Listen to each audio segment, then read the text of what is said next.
মুশরিকুল্লাহ দরবার শরীফের প্রতিষ্ঠা 1870। সেই সময় থেকে অদ্যাবধি যদি আমরা চিন্তা করি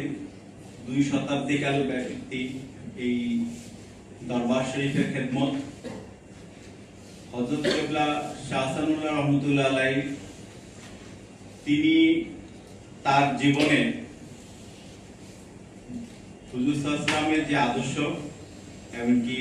তাসাউফের যে প্রকৃত রূপ এই বঙ্গে আউলিয়া কিরামের মাধ্যমে যে ইসলামের প্রতিষ্ঠা হয়েছে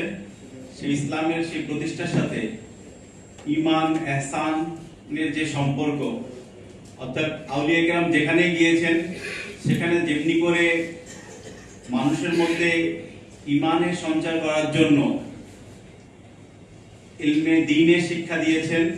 মানুষের আত্মাকে পরিশুদ্ধ করার জন্য তাসাউফের শিক্ষা, ইলমে মারিফতের শিক্ষা দিয়েছেন, তেমনি ভাবে মানবতার কল্যাণে তাদের খেদমতের ব্যাপ্তি ছিল ব্যাপক। হযরত কিবলা শাহ হাসানুল্লাহ রহমতুল্লাহ আলাইহি তিনি এই বঙ্গে 1871-এ যে মাদ্রাসা প্রতিষ্ঠা করেছিলেন দারুল উলুম আসানিয়া, আজকে যেটি কামিল মাদ্রাসার রূপ নিয়েছে, আজকে সেই কামিল মাদ্রাসার প্রিন্সিপাল হুজুর এখানে উপস্থিত আছেন। তিনি মাদ্রাসা প্রতিষ্ঠা শুধু নয়, মুশরিকুল্লাহ দরবার শরীফে যে মসজিদটি সেই মসজিদটিও 1910 সালে তিনি প্রতিষ্ঠা করেছিলেন। তার সময় সমসাময়িক যত ইসলামী স্কলার ছিলেন, ইসলামী ব্যক্তিত্ব ছিলেন, এমনকি সমাজের প্রভাবশালী ব্যক্তিত্ব যারা ছিলেন তাদের উপরে তার প্রভাব সম্পর্কে যদি বলতে যাই তাহলে ডক্টর মোহাম্মদ শহীদুল্লাহ বড় কন্যা মাহজুজা হকের যেই বইটি ডক্টর মোহাম্মদ শহীদুল্লাহ ও পারিবারিক জীবন, সেই বইয়ে তিনি উল্লেখ করছিলেন যে 1920 সালে ডক্টর মোহাম্মদ শহীদুল্লাহ আঞ্জুমানে ইশাআত ইসলাম প্রতিষ্ঠার যে উদ্যোগ গ্রহণ করেছিলেন সেই উদ্যোগের প্রথম দিক থেকেই মুশরিকুল্লাহ হযরত কিবলা সম্পৃক্ত ছিলেন। শুধু সম্পৃক্তই ছিলেন না, ডক্টর মোহাম্মদ শহীদুল্লাহ যে কমিটিটি করেছিলেন আঞ্জুমানে ইশাআত ইসলামের 1920 সালে, সেটির সভাপতি ছিলেন মুশরিকুল্লাহ হযরত কিবলা শাহ হাসানুল্লাহ রহমতুল্লাহ আলাইহি, এমনকি সেটির সাধারণ সম্পাদক ছিলেন ডক্টর মোহাম্মদ শহীদুল্লাহ নিজে। এমনকি ডক্টর মোহাম্মদ শহীদুল্লাহ এই সংগঠনটির মাধ্যমে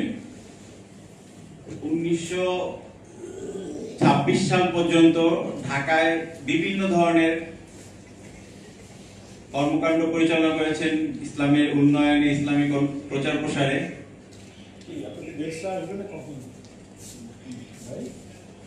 ঢাকা বিশ্ববিদ্যালয়ের প্রতিষ্ঠার ইতিহাসটিকেও যদি আমরা দেখি যে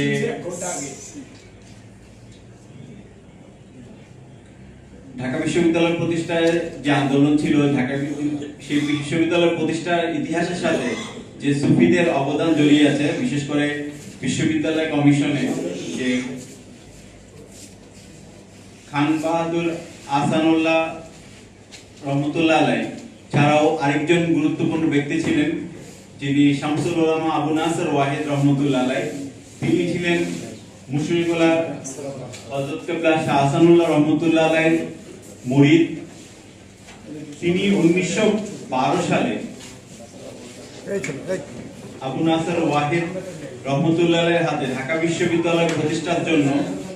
ডক্টর মোহাম্মদ শহীদুল্লাহ সেই আঞ্জুমানে ইশাআত ইসলামের হযরত কিবলা যে শুধুমাত্র সেই সংগঠনেরই সভাপতি ছিলেন সেটা নিয়ে এই বিশ্ববিদ্যালয় মঞ্জুরি কমিশনের অন্যতম সদস্য ছিলেন শামসুল উলামা আবু নাসর ওয়াহিদ রহমতুল্লাহ আলাইহি। তিনি মুশরিকুল্লাহ হযরত কিবলা শাহ হাসানুল্লাহ রহমতুল্লাহ আলাইহির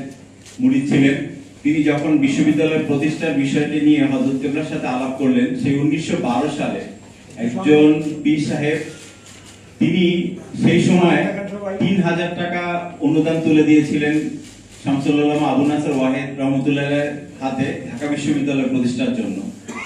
শুধু সেটি নয়, এই বাংলায় যখন দারুল হরফ বলে জুম্মার নামাজকে বন্ধ করে দেওয়া হয়েছিল, বিভিন্ন জায়গায় ঘুরে ঘুরে জুম্মার নামাজ পড়া যাবে না এই ধরনের ফতোয়া যখন বাংলায় ছড়িয়ে দেওয়া হয়েছিল, তখন হযরত কিবলার নেতৃত্বেই পুনরায় আবার বাংলায় জুম্মার নামাজ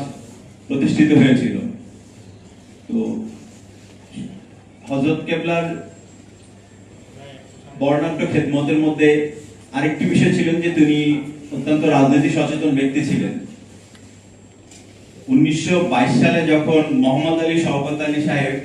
হযরত কেবলার সাথে দেখা করলেন, এমনকি অসহযোগ আন্দোলনের জন্য সমর্থন চাইলেন, তখন হযরত কেবলা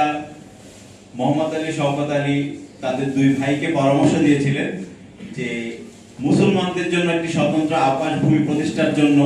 যেন তারা কাজ করেন।